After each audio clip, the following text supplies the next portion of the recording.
What if being misunderstood doesn't mean you made the wrong decision? Stay tuned as we explore the fear of being misunderstood, why other people may never fully understand the choices you make, and the gentle courage it takes to stop explaining your life and trusting yourself to live it.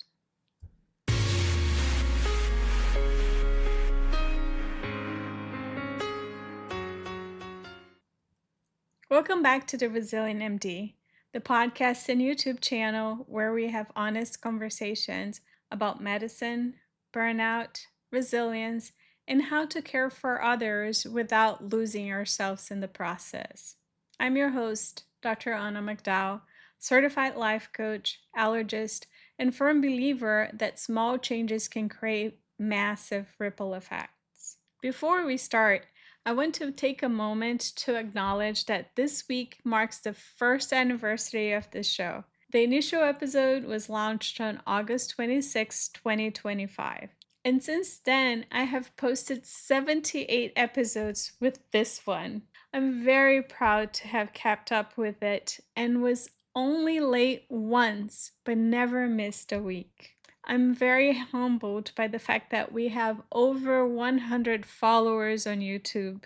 And I'm also very humbled that we have had over 1,000 streams or downloads for the podcast by over 600 people from all over the world.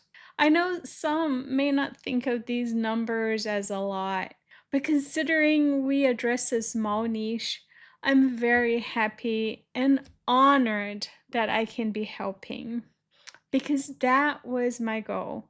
When I launched this show, I wanted to help people, especially women. And yes, my focus has been on women physicians, but I truly think everyone can benefit from my message. So, I would like to ask you a favor. Consider it a birthday present, if you will. If you have listened to any of these episodes and felt they have helped you in any ways, it will be a great help if you write a comment, some kind words on iTunes or Spotify. The algorithm uses that to help more people find the show. That will be an amazing way to celebrate this milestone together, and I will truly appreciate it. Anyways, let's go back to the show, right? I am so glad you are here today because I want to talk about something that surprised me during this past year.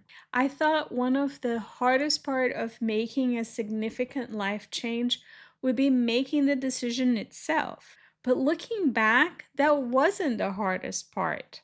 The hardest part was realizing that not everyone would understand it. And perhaps even more importantly, learning that they didn't have to. One of the questions people ask me most often is why I left clinical medicine. This is a reasonable question. Medicine was a huge part of my life. I invested years on education, training. I sacrificed a lot. I spent countless hours caring for patients. I loved my patients, and I still feel incredibly grateful for the privilege of practicing medicine. So, when people hear that I intentionally stepped away from seeing patients, they feel puzzled and naturally want an explanation. Over the past 7 months, I've answered the question so many times. What has fascinated me is that the answer hasn't changed, but the interpretation has. Some people hear my story and tell me I was brave.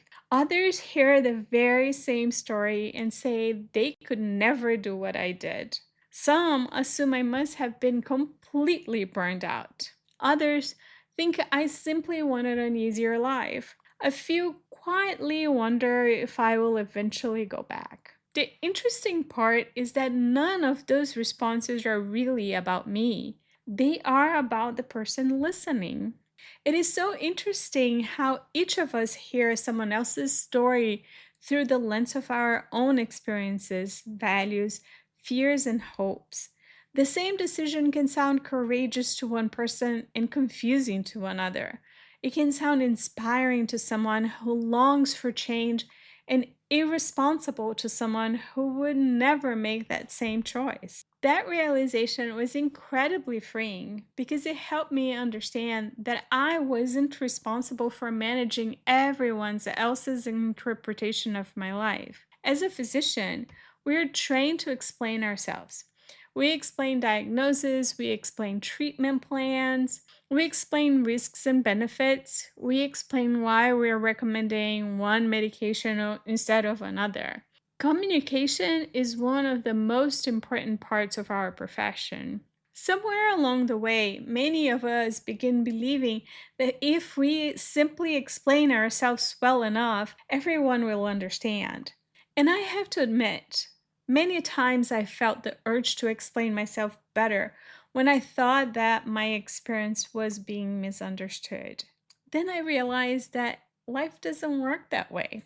You can't communicate with kindness, honesty, and clarity, and someone may still disagree with your decision. Not because you explained it poorly, not because they didn't understand, but because they are looking at it from a different perspective. That distinction has become incredibly important to me. In coaching, I often meet women who spend an enormous amount of energy trying to write the perfect explanation before they make a change. They are rehearsing conversations in their minds, trying to anticipate every single question, preparing arguments they hope will convince other people. Sometimes they delay making a decision altogether because they haven't figured out how to explain in a way that everyone will accept.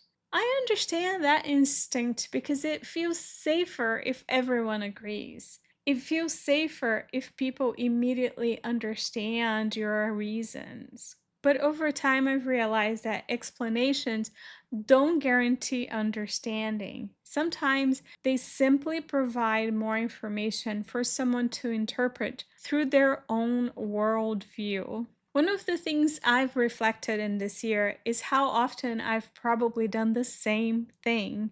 I've heard someone announce they were changing careers or moving across the country, ending a relationship, or making a decision I wouldn't have made. Without realizing it, my mind immediately began creating a story. Maybe they're unhappy. Maybe they're running away from something.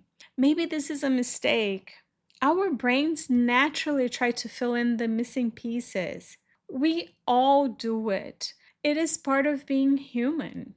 The problem begins when we mistake our interpretation for the truth, because the truth is that we almost never know everything another person has lived through before arriving at a decision. We see the outcome, we rarely see the years that led to it. Interestingly, this reminded me of something I experienced many times in medicine. Patients would come into the office convinced they knew what was causing their symptoms because they have read something online or because a friend had shared a similar experience. Sometimes they were right. Most of the time they were not. As physicians, we know there is an entire history we need to gather before reaching a conclusion. We understand how dangerous it can be to make assumptions based on incomplete information. I've realized that the same principle applies outside medicine. We rarely have the complete history of another person's life. So, why do we feel so confident interpreting their choices? An even better question is this: why do we allow other people's incomplete understanding to become evidence that we've made the wrong decision? Before we move on, I want to pause for a moment. I'm curious, have you been feeling exhausted, discouraged, or frustrated and not quite sure why? Are you quietly wondering if this is just how life in medicine has to be? Well, I see you. You don't have to give up on yourself or your dreams. And the good news is that you don't have to figure it all out alone. I built a 6-week one-on-one coaching program designed to help women physicians gently remove the barriers keeping them stuck and rediscover clarity, balance, and purpose. It is called the Resilient MD, just like the podcast and YouTube channel. If you're ready, you can begin today. Schedule your free clarity call. The link is in the show's notes. One of the most important lessons I've learned this year is that integrity and agreement are not the same thing. For a long time, I unconsciously believed that if I made the right decision, people will understand. Now I see things differently. Integrity means making decisions that are consistent with your values, even when they are not universally understood. Agreement is something entirely different. It's wonderful when people support us. It's comforting when they understand, but it isn't always possible.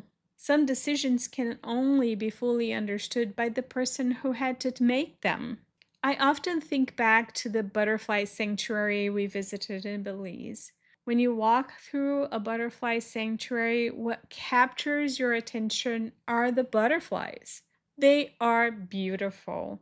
Their wings seem effortless. But what we admire is only the final chapter of the story. We don't see the months of preparations. We don't see the caterpillar gathering what it needs before the transformation begins. We don't see the remarkable changes happening inside the chrysalis, where everything familiar is being reorganized. From the outside, someone only sees a butterfly.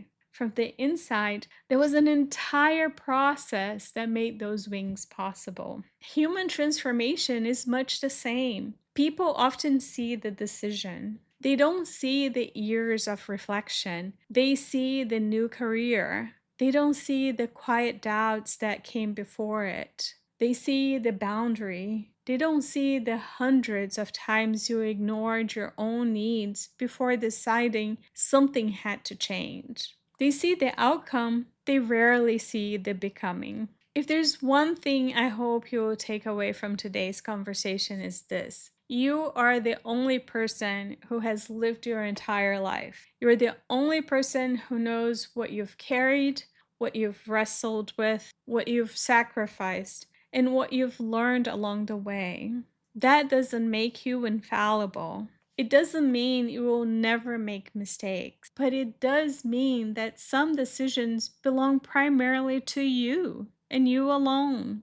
Not because other people's opinions don't matter, but because they are responding to a story they only know in part.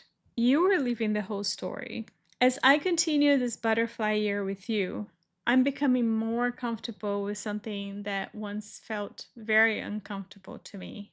Not everyone has to understand my life for it to be meaningful. Not everyone has to agree with my decisions for them to be wise. And I hope the same is true for you. Sometimes living honestly means accepting that other people will write their own versions of your story.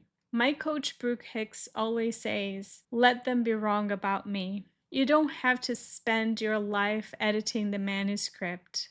You simply have to keep living it with integrity. Remember, my wings grow when I listen. If something in this conversation spoke to you, pass this episode along to a friend who might be walking through a similar season. Next week, we will continue with the same theme and discuss why we have need to over-explain ourselves. Make sure to subscribe so you don't miss future episodes. If you've been feeling emotionally exhausted from constantly being the dependable one, I think this guide will really speak to you. It is my free people-pleasing reflection guide. It helps high achievers learn how to continue to care deeply without disappearing from their own lives. You can get it at the link in the description below. And if this episode was helpful for you, could you do me a quick favor? Leave a 5-star review on Apple Podcast or your favorite platform and like this video on YouTube. It only takes a second and helps this podcast so much. and remember my present. Thank you for spending this time with me today. Until next week, remember that your responsibility isn't to make your life understandable to everyone else. Your responsibility is to live it honestly, one thoughtful decision at a time. I'm Dr. Ona McDowell, a resilient MD just like you. I'll see you next week.